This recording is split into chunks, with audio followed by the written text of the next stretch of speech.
ओम श्री परमात्मने नमः। श्रीमद्भगवद्गीता 18वां अध्याय। मोक्ष संन्यास योग। अर्जुन बोले, हे महाबाहो, हे अंतर्यामिन, हे वासुदेव, मैं संन्यास और त्याग के तत्व को पृथक पृथक जानना चाहता हूं। श्री भगवान बोले, कितने ही पंडित जन तो काम्य कर्मों के त्याग को संन्यास समझते हैं तथा दूसरे विचार कुशल पुरुष सब कर्मों के फल के त्याग को त्याग कहते हैं। कुछ एक विद्वान ऐसा कहते हैं कि कर्म मात्र दोष युक्त हैं, इसलिए त्यागने के योग्य हैं, और दूसरे विद्वान यह कहते हैं कि यज्ञ, दान और तपरूप कर्म त्यागने योग्य नहीं है। हे पुरुष श्रेष्ठ अर्जुन, संन्यास और त्याग, इन दोनों में से पहले त्याग के विषय में तू मेरा निश्चय सुन। क्योंकि त्याग सात्विक, राजस और तामस भेद से 3 प्रकार का कहा गया है।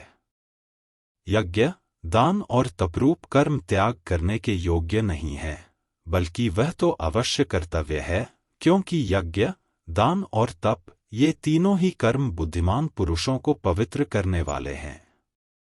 इसलिए हे पार्थ, इन यज्ञ, दान और तपरूप कर्मों को तथा और भी संपूर्ण कर्तव्य कर्मों को आसक्ति और फलों का त्याग करके अवश्य करना चाहिए।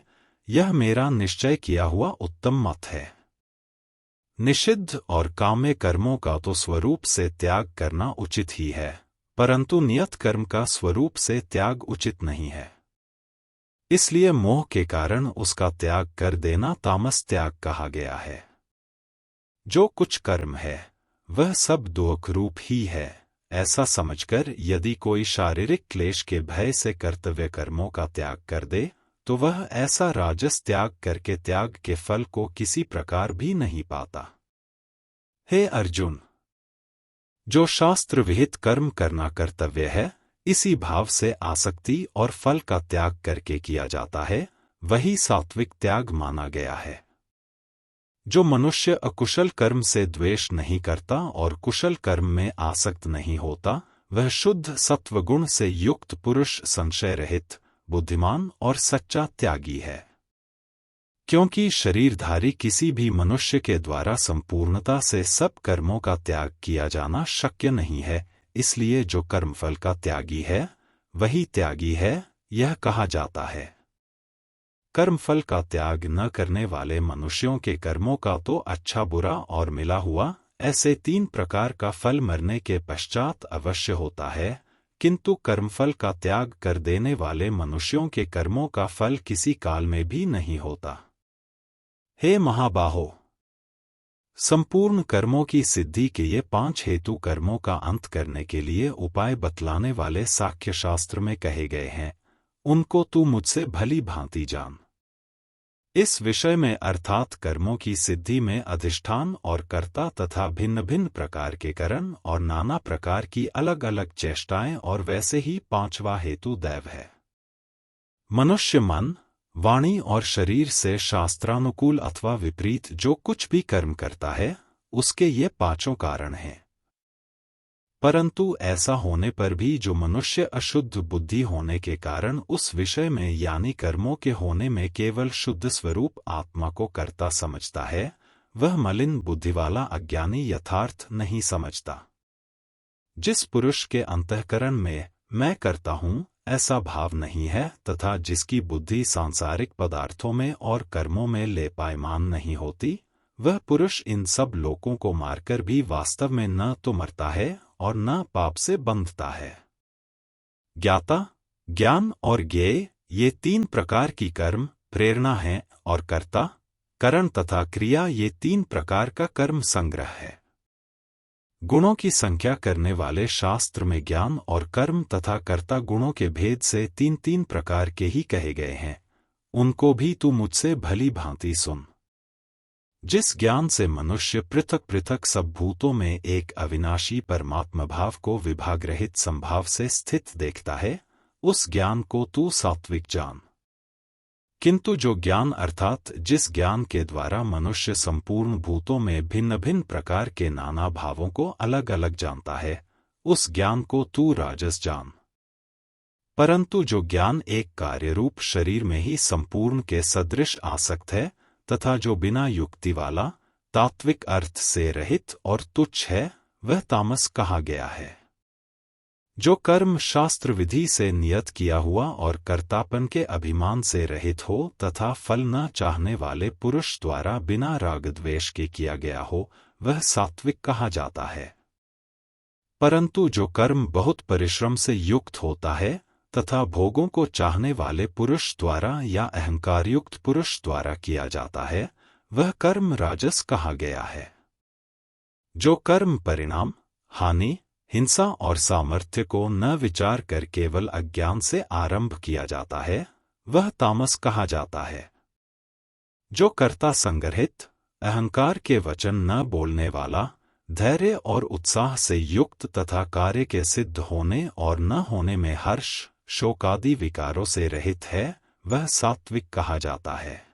जो कर्ता आसक्ति से युक्त, कर्मों के फल को चाहने वाला और लोभी है तथा दूसरों को कष्ट देने के स्वभाव वाला, अशुद्धाचारी और हर्ष शोक से लिप्त है, वह राजस कहा गया है।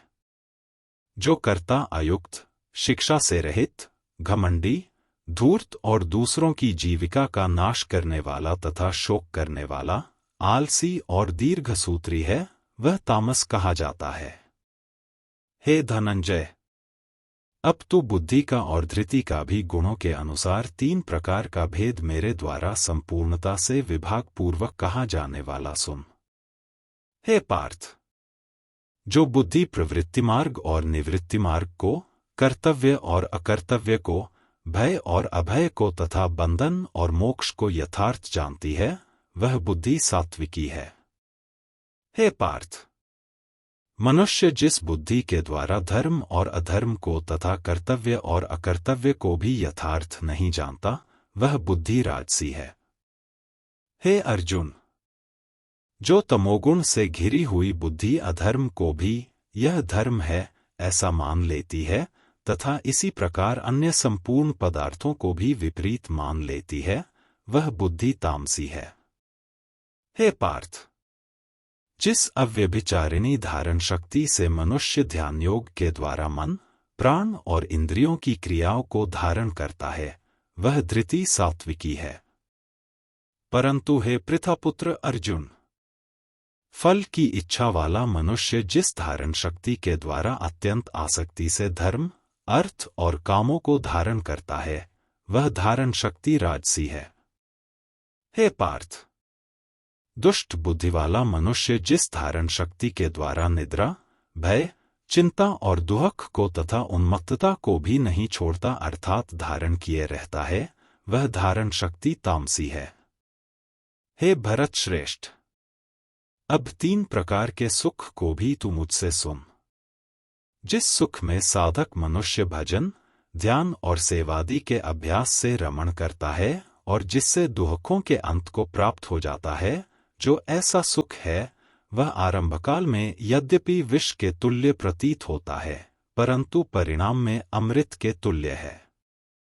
इसलिए वह परमात्म विषयक बुद्धि के प्रसाद से उत्पन्न होने वाला सुख सात्विक कहा गया है। जो सुख विषय और इंद्रियों के संयोग से होता है, वह पहले भोगकाल में अमृत के तुल्य प्रतीत होने पर भी परिणाम में विष के तुल्य है, इसलिए वह सुख राजस कहा गया है। जो सुख भोगकाल में तथा परिणाम में भी आत्मा को मोहित करने वाला है, वह निद्रा, आलस्य और प्रमाद से उत्पन्न सुख तामस कहा गया है। पृथ्वी में या आकाश में अथवा देवताओं में तथा इनके सिवा और कहीं भी वह ऐसा कोई भी सत्व नहीं है जो प्रकृति से उत्पन्न इन तीनों गुणों से रहित हो। हे परंतप, ब्राह्मण, क्षत्रिय और वैश्यों के तथा शूद्रों के कर्म स्वभाव उत्पन्न गुणों द्वारा विभक्त किए गए हैं। अंतःकरण का निग्रह करना, इंद्रियों का दमन करना, धर्म पालन के लिए कष्ट सहना, बाहर भीतर से शुद्ध रहना, दूसरों के अपराधों को क्षमा करना, मन, इंद्रिय और शरीर को सरल रखना, वेद, शास्त्र, ईश्वर और परलोक आदि में श्रद्धा रखना, वेद शास्त्रों का अध्ययन अध्यापन करना और परमात्मा के तत्व का अनुभव करना, ये सबके सब ही ब्राह्मण के स्वाभाविक कर्म हैं। शूरवीरता, तेज, धैर्य, चतुरता और युद्ध में न भागना, दान देना और स्वामी भाव, ये सबके सब ही क्षत्रिय के स्वाभाविक कर्म हैं। खेती, गौपालन और क्रय विक्रय रूप सत्य व्यवहार, ये वैश्य के स्वाभाविक कर्म हैं तथा सब वर्णों की सेवा करना शूद्र का भी स्वाभाविक कर्म है। अपने अपने स्वाभाविक कर्मों में तत्परता से लगा हुआ मनुष्य भगवत प्राप्ति रूप परम सिद्धि को प्राप्त हो जाता है। अपने स्वाभाविक कर्म में लगा हुआ मनुष्य जिस प्रकार से कर्म करके परम सिद्धि को प्राप्त होता, उस विधि को तू सुन। जिस परमेश्वर से संपूर्ण प्राणियों की उत्पत्ति हुई है और जिससे यह समस्त जगत व्याप्त है, उस परमेश्वर की अपने स्वाभाविक कर्मों द्वारा पूजा करके मनुष्य परम सिद्धि को प्राप्त हो जाता है। अच्छी प्रकार आचरण किए हुए दूसरे के धर्म से गुणरहित भी अपना धर्म श्रेष्ठ है, क्योंकि स्वभाव से नियत किए हुए स्वधर्म कर्म को करता हुआ मनुष्य पाप को नहीं प्राप्त होता। अतएव हे कुंती पुत्र, दोष युक्त होने पर भी सहज कर्म को नहीं त्यागना चाहिए, क्योंकि धुएं से अग्नि की भांति सभी कर्म किसी न किसी दोष से युक्त हैं। सर्वत्र आसक्ति रहित बुद्धि वाला, स्पृहारहित और जीते हुए अंतःकरण वाला पुरुष सांख्य योग के द्वारा उस परम नैष्कर्म्य सिद्धि को प्राप्त होता है, जो कि ज्ञान योग की परानिष्ठा है। उस नैष्कर्म्य सिद्धि को जिस प्रकार से प्राप्त होकर मनुष्य ब्रह्मा को प्राप्त होता है, उस प्रकार है कुंती पुत्र, तू संक्षेप में ही मुझसे समझ। विशुद्ध बुद्धि से युक्त तथा हल्का, सात्विक और नियमित भोजन करने वाला, शब्दादि विषयों का त्याग करके एकांत और शुद्ध देश का सेवन करने वाला, सात्विक धारण शक्ति के द्वारा अंतःकरण और इंद्रियों का संयम करके मन, वाणी और शरीर को वश में कर लेने वाला तथा अहंकार, बल, घमंड, काम, क्रोध और परिग्रह का त्याग करके निरंतर ध्यान योग के परायण रहने वाला, ममता रहित और शांतियुक्त पुरुष सच्चिदानंदघन ब्रह्मा में अभिन्न भाव से स्थित होने का पात्र होता है। फिर वह सच्चिदानंदघन ब्रह्मा में एक ही भाव से स्थित प्रसन्न मन वाला योगी न तो किसी के लिए शोक करता है और न किसी की आकांक्षा ही करता है। ऐसा समस्त प्राणियों में संभावना वाला योगी मेरी पराभक्ति को प्राप्त हो जाता है। उस पराभक्ति के द्वारा वह मुझ परमात्मा को, मैं जो हूँ और जितना हूँ, ठीक वैसा का वैसा तत्व से जान लेता है तथा उस भक्ति से मुझको तत्व से जानकर तत्काल ही मुझ में प्रविष्ट हो जाता है। मेरे परायण हुआ कर्मयोगी तो संपूर्ण कर्मों को सदा करता हुआ भी मेरी कृपा से सनातन अविनाशी परम पद को प्राप्त हो जाता है। सब कर्मों का मन से मुझ में अर्पण करके तथा संबुद्धि रूप योग को अवलंबन करके मेरे परायण और निरंतर मुझ में चित्त वाला हो। उपर्युक्त प्रकार से मुझ में चित्त वाला होकर तू मेरी कृपा से समस्त संकटों को अनायास ही पार कर जाएगा, और यदि अहंकार के कारण मेरे वचनों को न सुनेगा तो नष्ट हो जाएगा, अर्थात परमार्थ से भ्रष्ट हो जाएगा। जो तू अहंकार का आश्रय न लेकर यह मान रहा है कि मैं युद्ध नहीं करूंगा, तो तेरा यह निश्चय मिथ्या है, क्योंकि तेरा स्वभाव तुझे जबरदस्ती युद्ध में लगा देगा। हे कुंती पुत्र, जिस कर्म को तू मोह के कारण करना नहीं चाहता, उसको भी अपने पूर्वकृत स्वाभाविक कर्म से बंधा हुआ परवश होकर करेगा। हे अर्जुन, शरीर रूप यंत्र में आरूढ़ हुए संपूर्ण प्राणियों को अंतर्यामी परमेश्वर अपनी माया से उनके कर्मों के अनुसार भ्रमण कराता हुआ सब प्राणियों के हृदय में स्थित है। हे भारत, तू सब प्रकार से उस परमेश्वर की शरण में जा। उस परमात्मा की कृपा से ही तू परम शांति को तथा सनातन परम धाम को प्राप्त होगा। इस प्रकार यह गोपनीय से भी अति गोपनीय ज्ञान मैंने तुझसे कह दिया। अब तू इस रहस्ययुक्त ज्ञान को पूर्णतया भली भांति विचार कर, जैसे चाहता है वैसे ही कर। संपूर्ण गोपनीयों से अति गोपनीय मेरे परम रहस्ययुक्त वचन को तू फिर भी सुन। तू मेरा अतिशय प्रिय है, इससे यह परम हितकारक वचन मैं तुझसे कहूँगा। हे अर्जुन, तू मुझ में मन वाला हो, मेरा भक्त बन, मेरा पूजन करने वाला हो और मुझको प्रणाम कर। ऐसा करने से तू मुझे ही प्राप्त होगा, यह मैं तुझसे सत्य प्रतिज्ञा करता हूं, क्योंकि तू मेरा अत्यंत प्रिय है। संपूर्ण धर्मों को अर्थात संपूर्ण कर्तव्य कर्मों को मुझ में त्याग कर तू केवल एक मुझ सर्वशक्तिमान सर्वाधार परमेश्वर की ही शरण में आ जा। मैं तुझे संपूर्ण पापों से मुक्त कर दूंगा, तू शोक मत कर।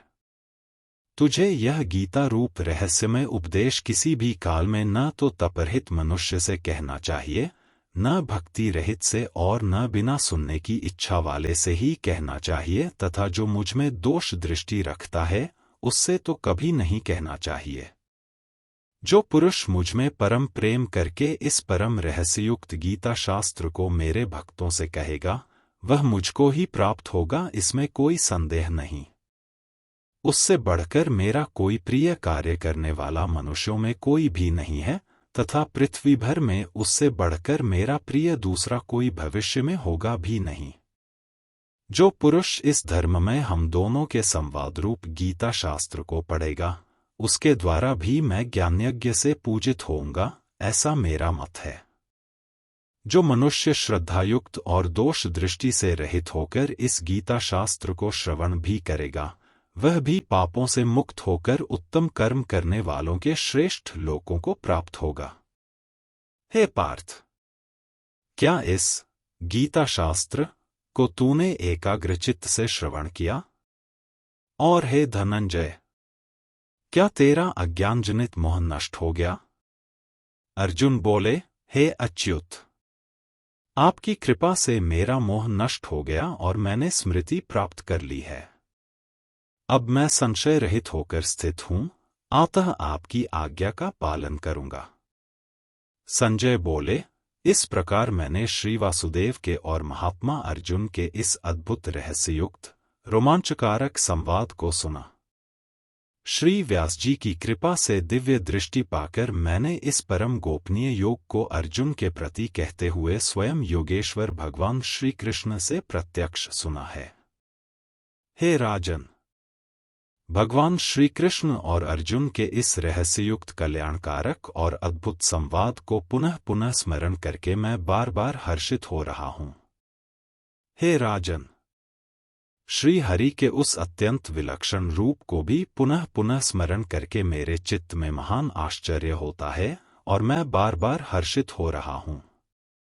हे राजन, जहां योगेश्वर भगवान श्री कृष्ण हैं और जहां गांडीव धनुषधारी अर्जुन है, वहीं पर श्री विजय, विभूति और अचल नीति है, ऐसा मेरा मत है। इस प्रकार उपनिषद, ब्रह्म विद्या तथा योग शास्त्र रूप श्रीमद् भगवद गीता के श्री कृष्ण अर्जुन संवाद में मोक्ष संन्यास योग नामक 18वां अध्याय संपूर्ण हुआ। हमारे चैनल नित्या कुंज को लाइक करें, शेयर करें और सब्सक्राइब भी करें।